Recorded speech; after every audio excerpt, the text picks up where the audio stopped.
Hello student, आप सभी का study with Satyabhama Singh YouTube channel में स्वागत है। तो आज हम जो प्रश्न करने वाले हैं वो अपने एग्जाम के लिए काफ़ी ज़्यादा महिला सुपरवाइजर के लिए इंपॉर्टेंट है।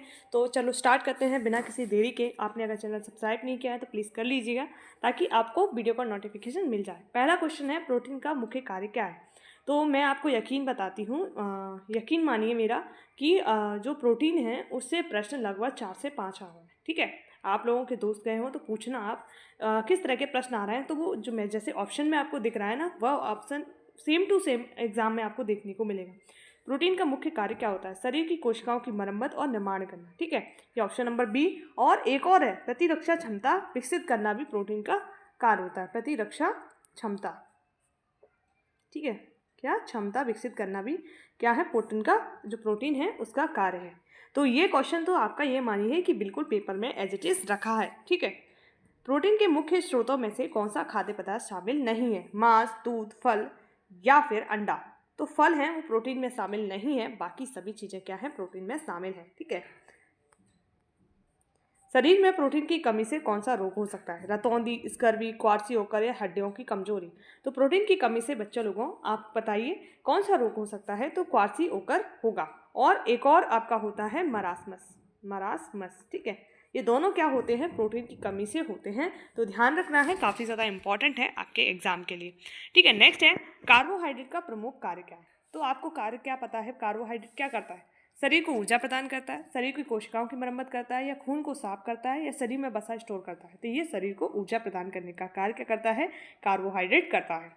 नेक्स्ट है, कार्बोहाइड्रेट में किस स्रोत में उच्च मात्रा में पाया जाता है? मतलब स्रोत में उच्च मात्रा में जो कार्बोहाइड्रेट पाया जाता है वो दूध, चावल, दूध, मांस, तेल। कहाँ पर आपका कार्बोहाइड्रेट पाया जाएगा? तो आपको पता है चावल में सबसे ज़्यादा क्या होता है, कार्बोहाइड्रेट होता है।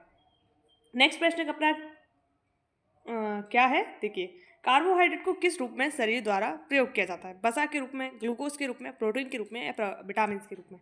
तो आंसर बी, यानी ग्लूकोज के रूप में। तो ध्यान रखना है, काफ़ी ज़्यादा इंपॉर्टेंट प्रश्न है। नेक्स्ट है, वसा का मुख्य कार्य क्या होता है? शरीर को ऊर्जा देना, रक्त को शुद्धि करना, शरीर की हड्डी का निर्माण करना, शरीर को ठंड से बचाना। वसा क्या करता है आपके शरीर में? बताइए जल्दी से। ये शरीर को ऊर्जा देने का काम करता है वसा। तो वसा हमारे शरीर में सबसे अधिक ऊर्जा 9.2 केल्विन ऊर्जा है वो हमारी किससे मिलती है? आपकी वसा से। और 4.2 कार्बोहाइड्रेट, 4 पॉइंट प्रोटीन से। तो ध्यान रखना है, ये सारे डेटा कभी आ जाए एग्जाम में तो आपके लिए इंपॉर्टेंट हो सकते हैं। नेक्स्ट है, वसा किस खाद्य पदार्थ में अधिक मात्रा में पाई जाती है? हरी पत्तेदार सब्जी, मक्खन, दाल, फल। तो जो वसा होती है ना, वो क्या होती है? घी हो गया, तेल हो गया, वो आपकी वसा है। ठीक है, और वसा दो प्रकार के होते हैं, एक होते हैं संतृप्त वसा, एक होते हैं असंतृप्त वसा। ठीक है, असंतृप्त वसा, संतृप्त वसा कौन से होते हैं? जंतु वसा होते हैं। और असंतृप्त वसा पादप वसा होते हैं। पर इनका एक अपवाद है कि इधर नारियल का जो तेल है, क्या, नारियल का तेल, वो क्या है आपका? संतृप्त वसा है। और इधर जंतु तेल में मछली का तेल आपका असंतृप्त वसा है। तो आप ध्यान रखना है, काफ़ी ज़्यादा इंपॉर्टेंट है। नेक्स्ट है, अधिक वसा का खाने से कौन सा स्वास्थ्य की समस्या हो सकती है? मधुमेह हो सकता है, हृदय रोग, कमजोर हड्डियाँ। तो आपको बोला जाता है ना कि ज़्यादा वसा खाने से कोलेस्ट्रॉल बढ़ जाता है। आपका जो आपकी नाल होती है जो ब्लड को ले जाती है, उसका आकार है वो छोटा हो जाता है। तो इस वजह से आपको हार्ट अटैक की समस्या हो सकती है। ठीक है, तो इस तरह से अपन प्रश्न है वो याद करते चलेंगे साथ में ही। नेक्स्ट है, विटामिन ए की कमी से कौन सा रोग हो सकता है? तो विटामिन ए की कमी से आप बताइए कौन सा रोग होगा? रतौंधी, स्कर्वी, या हड्डियों का कमजोर होना, या रक्त की कमी। तो कौन सा रोग विटामिन ए की कमी से होगा? रतौंधी रोग है, विटामिन ए की कमी से होगा। नेक्स्ट है, विटामिन सी का मुख्य सोर्स क्या है? दूध, संतरा, मांस। तो ये बताइए, विटामिन सी का जो मुख्य सोर्स है वो क्या है? संतरा, बिल्कुल सही है। ठीक है, नेक्स्ट है, विटामिन डी का मुख्य कार्य क्या है? रक्त का थक्का बनाना, हड्डियों को मजबूती देना, दिमागी विकास या त्वचा की देखभाल। तो देखिए इसका आंसर होगा हड्डी को मजबूत बनाना। विटामिन डी का रासायनिक नाम क्या है? कैल्सीफेरॉल। ठीक है, क्या है? कैल्सीफेरॉल है। ठीक है, और इसकी कमी से क्या हो जाता है? रिकेट्स नाम का रोग हो जाता है बच्चों में, जिसमें उनकी हड्डियां क्या हो जाती हैं? टेढ़ी मेढ़ी हो जाती हैं। एक ऑस्टियोपोरोसिस नाम का रोग भी होता है। ठीक है, नेक्स्ट है, कैल्शियम का मुख्य कार्य क्या है? कैल्शियम का मुख्य कार्य क्या है? तो अपन ने ऊपर देखा, वही कार्य है हड्डी और दांतों को मजबूती प्रदान करना। ठीक है, नेक्स्ट क्या है, आयरन की कमी से कौन सा रोग हो जाता है? तो आपको पता है ना, आयरन की कमी से इनमें से कौन सा रोग हो? एनीमिया, गठिया, स्कर्वी, रतौंधी। तो एनीमिया रोग है वो आयरन की कमी से हो जाता है। तो ध्यान रखना है, आयरन की कमी से होने वाला रोग क्या है? एनीमिया है। किस खनिज का शरीर में जल स्तर बनाए रखने में महत्वपूर्ण कार्य होता है? Sodium, iron, calcium, zinc. तो आपके शरीर में जो वाटर को मैनेजमेंट करता है वो आपका क्या होता है? सोडियम। तो ये इंपॉर्टेंट प्रश्न है, ये वाला प्रश्न आपका पूछा गया था आपका अभी जो पेपर हो रहे हैं उनमें, तो आप लोग अच्छे से करिए। और देखो प्रभावी संप्रेषण से भी बहुत प्रश्न आए थे, तो आप लोग इसको भी अच्छे से कर लीजिएगा। ठीक है, प्रभावी संप्रेषण का मुख्य उद्देश्य क्या है? तो सूचनाओं का आदान प्रदान करना, केवल जानकारी प्रदान करना, सामाजिक संबंध बनाना, मनोवैज्ञानिक प्रभाव डालना। तो ये है सूचनाओं का आदान प्रदान करना। ठीक है, संप्रेषण प्रक्रिया में कौन सा तत्व सबसे महत्वपूर्ण होता है? संदेश, माध्यम, भेजने वाला या प्राप्तकर्ता? क्या होगा संप्रेषण प्रक्रिया में सबसे महत्वपूर्ण? तो संदेश होगा। ठीक है, मैसेज है वो आपका सबसे महत्वपूर्ण होगा। प्रभावी संप्रेषण के लिए क्या जरूरी है? जटिल भाषा का प्रयोग, स्पष्टता और संक्षिप्तता, अनौपचारिक भाषा का प्रयोग, अस्पष्ट संदेश। तो आपको प्रभावी संप्रेषण यानी कम्युनिकेशन करना है तो आपको क्या जरूरी होगा? तो आप बताइए क्या होगा?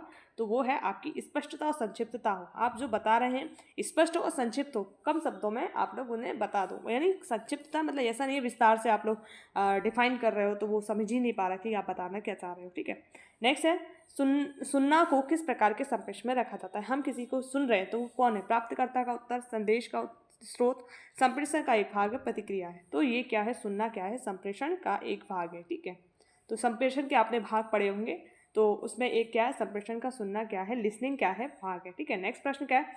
जब व्यक्ति अपने भावों और विचारों को बिना शब्दों के व्यक्त करता है तो उसे क्या कहा जाता है? तो आपको पता है ना, जब भाव है तो वहाँ पर हम क्या गैर मौखिक, फिर जो हम जहाँ पर क्या होते हैं इशारों में या एक्सप्रेशन, चेहरे के फेशियल एक्सप्रेशन से हम अपनी अभिव्यक्ति करते हैं।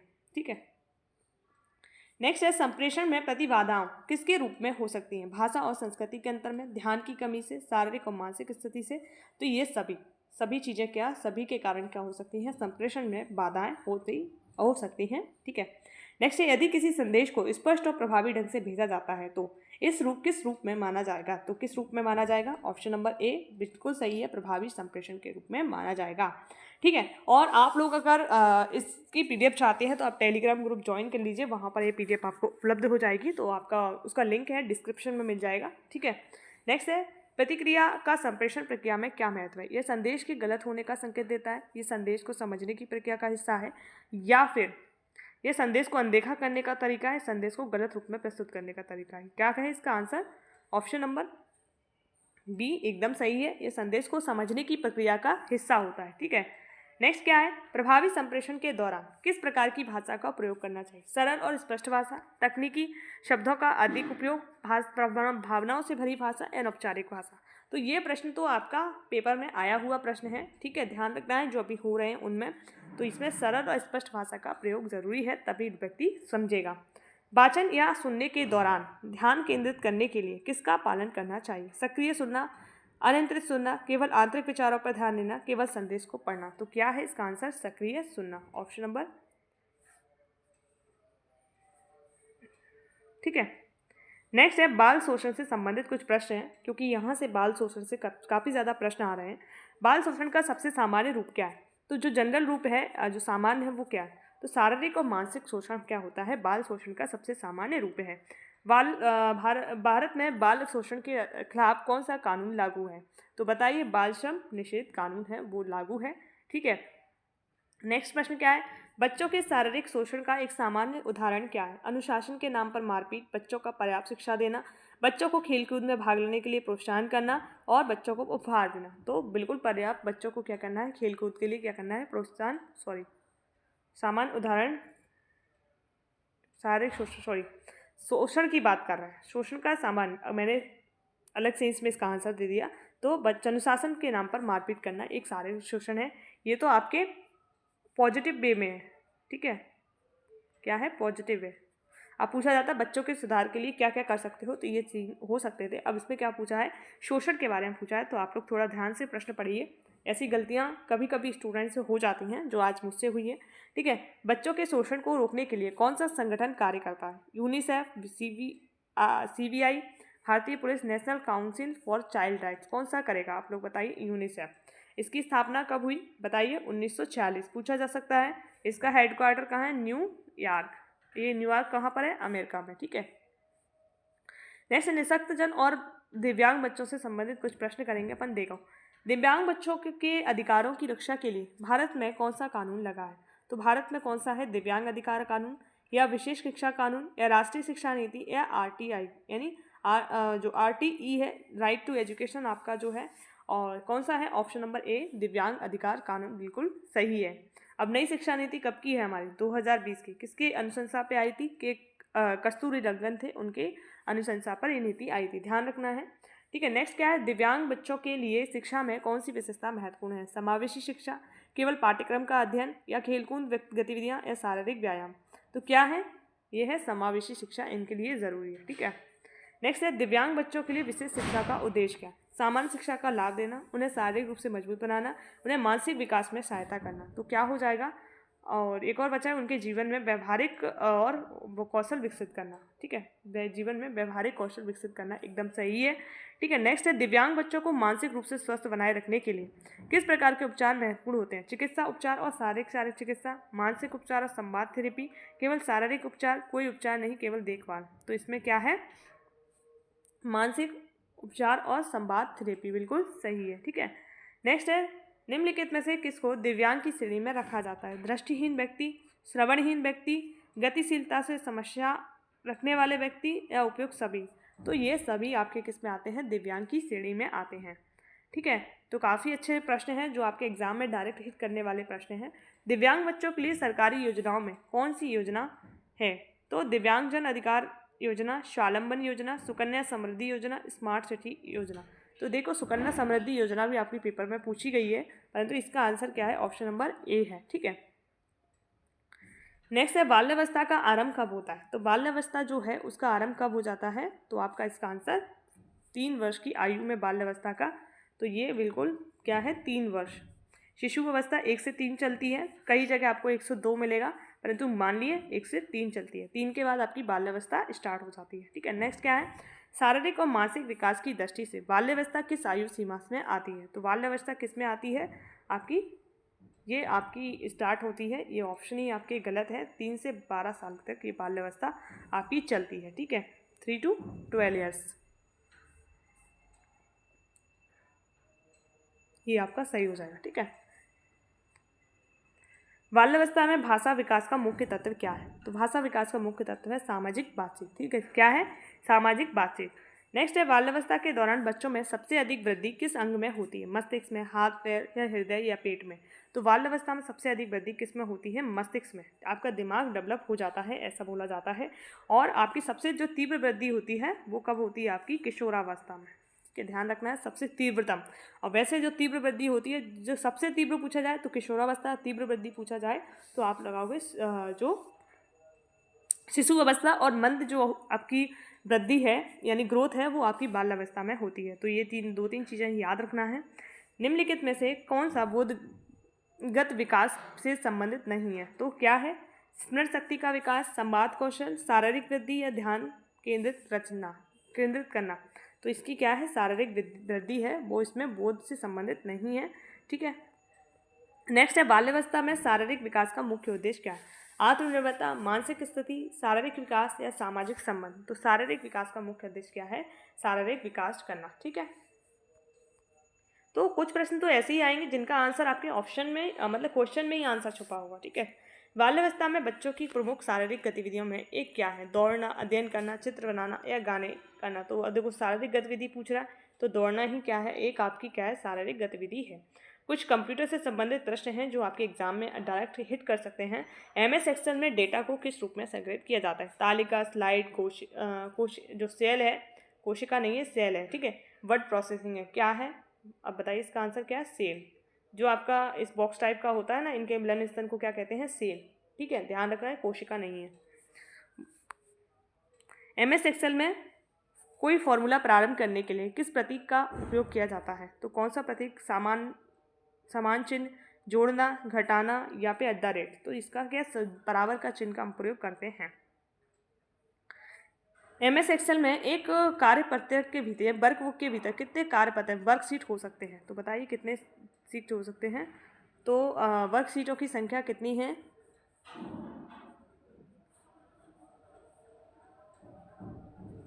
ऐसे वर्कशीट 1, 2, 3 करके बहुत सारी होती हैं, कोई भी संख्या। ठीक है, इसका गा हो जाएगा। नेक्स्ट है MS एक्सेल में डेटा को सॉर्ट करने के लिए किस विकल्प का उपयोग किया जाता है? तो सॉर्ट करना है तो हम किसका उपयोग करेंगे? तो डेटा टैब इसका प्रयोग करेंगे, ठीक है, फर्स्ट का। नेक्स्ट प्रश्न क्या है? MS एक्सेल में वी लुकअप फॉर्मूला का उपयोग किसके लिए किया जाता है? दो कोशिकाओं के बीच जोड़ने के लिए, दो कोशिका नहीं है, दो सेलों को जोड़ने के लिए, ठीक है। डेटा का अनुमान लगाना, किसी तालिका में डेटा ढूंढना, डेटा को स्थानांतरित करना। तो क्या हो जाएगा? किसी तालिका में डेटा ढूंढने के लिए वी लुकअप का फॉर्मूला होता है, उसका प्रयोग करते हैं, ठीक है। MS वर्ड से संबंधित कुछ प्रश्न हैं, जैसे MS वर्ड में नया दस्तावेज बनाने के लिए कौन सी शॉर्टकट की का उपयोग करते हैं? तो Ctrl+N का प्रयोग हम नया दस्तावेज बनाने के लिए करते हैं, ठीक है। नेक्स्ट के प्रश्न क्या है? MS वर्ड में पेज नंबर को जोड़ने के लिए किस विकल्प का उपयोग किया जाता है? Insert greater than page number, home greater than page number, design greater than page number, पृष्ठभूमि ग्रेटर देन पेज नंबर। तो insert greater than page number का प्रयोग करते हैं, ठीक है। तो आपको एक अच्छे लग रहे होंगे प्रश्न, तो चैनल को सब्सक्राइब कर लीजिए, लाइक कर दीजिए, शेयर कर दीजिए, ताकि और लोगों को भी बेनिफिट्स हो सके, ठीक है। नेक्स्ट क्या है? MS वर्ड और ट्रैक चेंज विकल्प का उपयोग किसके लिए किया जाता है? दस्तावेज छापने के लिए, किसी दस्तावेज में बदलाव ट्रैक करने के लिए, दस्तावेज को स्वरूपित करने के लिए, एक नया दस्तावेज बनाने के लिए। तो क्या है? किसी दस्तावेज में बदलाव ट्रैक करने के लिए, ठीक है। नेक्स्ट क्या है? MS वर्ड में एक दस्तावेज का आकार घटाने के लिए किसका उपयोग किया जाता है? बचत, संपीड़न, चित्र आकार घटाना, पृष्ठ प्रारूप। किसका प्रयोग किया जाएगा? संपीड़न का प्रयोग किया जाता है। ऑप्शन नंबर बी बिल्कुल सही है, ठीक है। MS वर्ड में दस्तावेज में राइट अलाइन टेक्स्ट के लिए कौन सा विकल्प चुनते हैं? तो राइट अलाइन टेक्स्ट के लिए हम ऑप्शन फर्स्ट ही जो है वो एकदम सही है। नेक्स्ट है फेसबुक, ट्विटर, इंस्टाग्राम कैसी साइटें हैं? तो आपको पता है ये कैसी होती हैं? सोशल नेटवर्किंग साइट्स होती हैं। जो सोशल नेटवर्किंग साइट किसे कहा जाता है? फेसबुक, ट्विटर, इंस्टाग्राम जैसी साइटों को कहा जाता है। नेक्स्ट क्या है? ट्विटर पर एक पोस्ट को क्या कहा जाता है? पोस्ट, ट्वीट, ब्लॉग या चैट? तो ट्वीट्स कहा जाता है, ठीक है, ध्यान रखना है। सोशल नेटवर्किंग साइट का मुख्य उद्देश्य क्या है? मनोरंजन प्रदान करना, जानकारी प्रदान करना, व्यक्तिगत और सामाजिक संबंध बनाना या खरीदारी के लिए मंच प्रदान करना। तो ये ऑप्शन नंबर बी बिल्कुल सही है, ठीक है, व्यक्तिगत और सामाजिक संबंध बनाना। एक नेटवर्क क्या है? एक नेटवर्क क्या है? एक प्रकार का सॉफ्टवेयर है, उपकरण समूह जो एक दूसरे से जुड़ते हैं, और एक प्रकार का प्रोटोकॉल है, इंटरनेट का प्रकार। नेटवर्क क्या है? उपकरणों का समूह है जो एक दूसरे को जुड़ने हेतु है, ठीक है।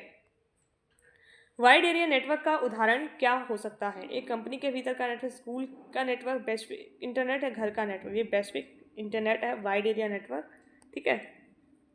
नेक्स्ट है इंटरनेट की नेटवर्क का नेटवर्क क्यों कहा जाता है? क्यों कहा जाता है इंटरनेट को नेटवर्क का नेटवर्क? क्योंकि यह लाखों कंप्यूटर को आपस में जोड़ता है, क्योंकि इसका उपयोग केवल व्यापार के लिए क्यों होता है, क्योंकि यह अकेला नेटवर्क है, क्योंकि यह केवल सरकारी उद्देश्यों के लिए होता है। तो बताइए इंटरनेट को नेटवर्क इसलिए कहा जाता है क्योंकि ये लाखों कंप्यूटर को आपस में जोड़ने का कार्य करता है। वर्ल्ड वाइड वेब का, सॉरी मैंने फुल फॉर्म ही बता दिया, WW का फुल फॉर्म क्या है? Option number a world wide web इसका आंसर है। तो सारे क्वेश्चन इंपॉर्टेंट है जो हमारे एग्जाम में डायरेक्ट आ सकते हैं, ठीक है, संभावित प्रश्न हैं और लोगों के द्वारा सुझाए हुए प्रश्न हैं। इंटरनेट से जुड़ने के लिए क्या उपकरण आवश्यक होता है? तो बताइए कौन सा उपकरण आवश्यक होता है? तो इसका जो मॉडेम और राउटर का उपयोग हम इंटरनेट से जुड़ने के लिए करते हैं। अब देखो नेक्स्ट प्रश्न है, गर्भावस्था की पुष्टि के लिए सबसे पहले कौन सी जांच की जाती है? रक्त परीक्षण, अल्ट्रासाउंड, यूरिन परीक्षण, रक्तचाप। आप बताइए क्या किया जाए? ये चार ऑप्शन हैं। तो यूरिन का परीक्षण सबसे पहले किया जाता है गर्भावस्था की पहचान के लिए, ठीक है, ध्यान रखना है यूरिन परीक्षण सबसे पहले। गर्भावस्था में सामान्यतः सबसे पहला त्रैमासिक कब का होता है? तो 1 से जो 13 सप्ताह तक का होता है जो पहला त्रैमासिक होता है, ठीक है, 12 सप्ताह लिखा है पर 13 सप्ताह होगा, ठीक है, क्या 13 सप्ताह तक जो पहला क्या होता है? त्रैमासिक होता है। 1 से 12 भी हो सकता है, 13 भी, ठीक है, ऑप्शन में 12 है तो 12 भी मान लीजिए। गर्भवती महिला को रक्त जांच में सामान्यतः कौन सा तत्व प्रमुख होता है? तो हीमोग्लोबिन स्तर है वो देखा जाता है गर्भवती महिला का। नेक्स्ट है गर्भावस्था में आयरन की कमी से कौन सी समस्या हो सकती है? गर्भधारण का खतरा, एनीमिया, रक्त की कमी, गर्भपात और रक्तचाप में वृद्धि। तो एनीमिया हो सकता है। ये प्रश्न आपका बहुत ज़्यादा आ रहा है क्योंकि सबसे ज़्यादा जो आयरन की डिफिशियंसी है वो महिलाओं में पाई जाती है। इसको दूर करने के लिए सरकार द्वारा कई प्रयास किए जा रहे हैं, ठीक है। गर्भावस्था के दौरान रक्तचाप को नियमित जाँच क्यों की जाती है? माँ और शिशु की सेहत सुरक्षित करने के लिए, शारीरिक वजन की निगरानी के लिए, गर्भावस्था के दौरान मानसिक स्वास्थ्य की जांच के लिए, आहार की स्थिति का मूल्यांकन करने के लिए। तो ये क्यों की जाएगी? माँ और बच्चे की सेहत के लिए की जाती है। ऑप्शन नंबर ए बिल्कुल सही है। प्रसव पूर्व जांच के दौरान टिटनेस का टीका क्यों दिया जाता है? रक्त संक्रमण के जोखिम को कम करने के लिए, बच्चे का जन्म के समय संक्रमण से बचाने के लिए, शिशु की रोग प्रतिरोधक क्षमता रोग प्रतिकारक क्षमता बढ़ाने के लिए, मां हड्डियों से संबंधित समस्या से बचाने के लिए। तो क्या हो जाएगा? बी, बच्चे के जन्म के समय संक्रमण से बचाने के लिए टिटनेस के टीका का प्रयोग किया जाता है।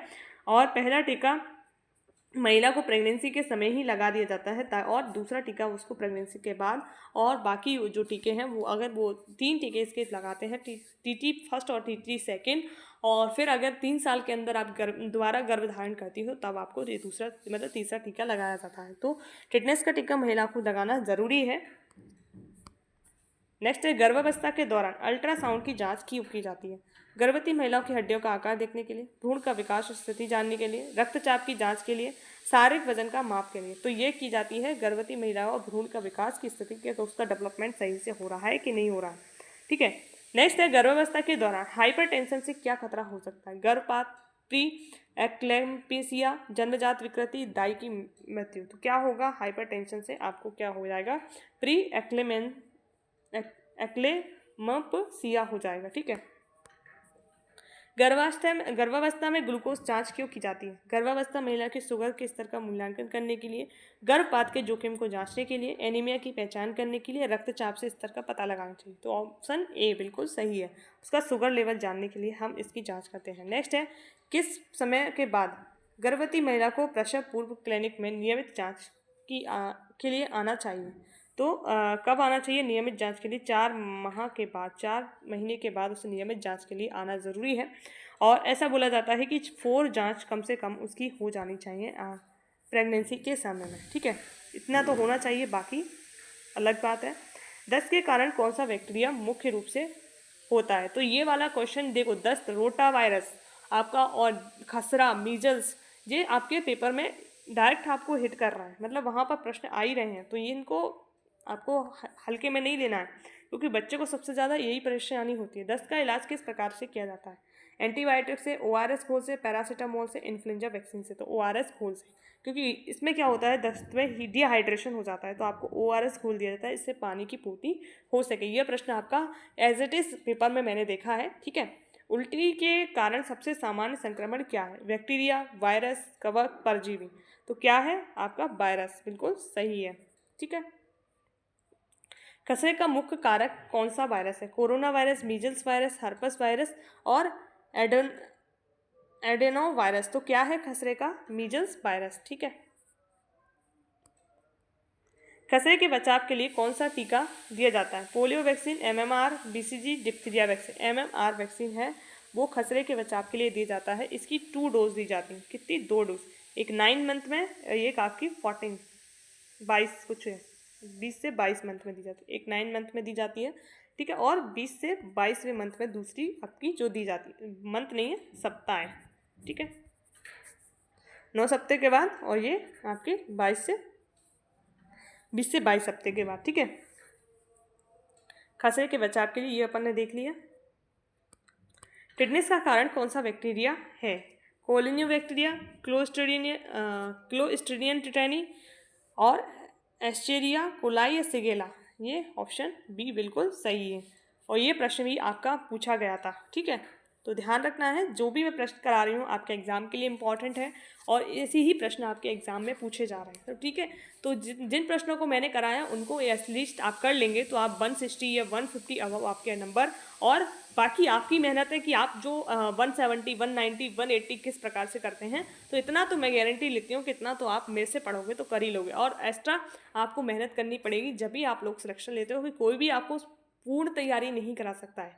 पूर्ण तैयारी के लिए हमें खुद एफर्ट करने पड़ते हैं, खुद से चीज़ें ढूंढनी पड़ती हैं, और अपने दिमाग को स्टेबल रख के पेपर सॉल्व करेंगे, तभी हम 170, 180 नंबर क्रॉस कर पाएंगे। तो आप लोग अच्छे से पेपर दीजिए, बिल्कुल शांत मन से, क्योंकि 10 से 15 नंबर आप 160 तो ईजिली ही कर लोगे, इतना पढ़ लिया तो इसकी गारंटी मेरी है। ठीक है। अगर आपने नहीं पढ़ा तो आप खुद इसके लिए जिम्मेदार होगे, इसलिए अच्छे से पढ़िए, एग्ज़ाम को अच्छे से दीजिए, क्योंकि एग्ज़ाम इतना टफ नहीं आ रहा है, बहुत ही सिंपल एग्ज़ाम आ रहा है। ठीक है। और 2017 के एग्ज़ाम से तो बिल्कुल हटके एग्ज़ाम आ रहा है, उससे तो अब आप देख ही नहीं सकते। 2017 में फैक्चुअल एग्जाम था, इस बार समझ पर आधारित प्रश्न आ रहा है, और फैक्चुअल है पर 40% आप, मात्र 20% फैक्चुअल है। बाकी तो सारा समझ पर आधारित प्रश्न पत्र है। तो आप लोग अच्छे से एग्जाम दीजिए। All the best. जय हिंद, जय भारत।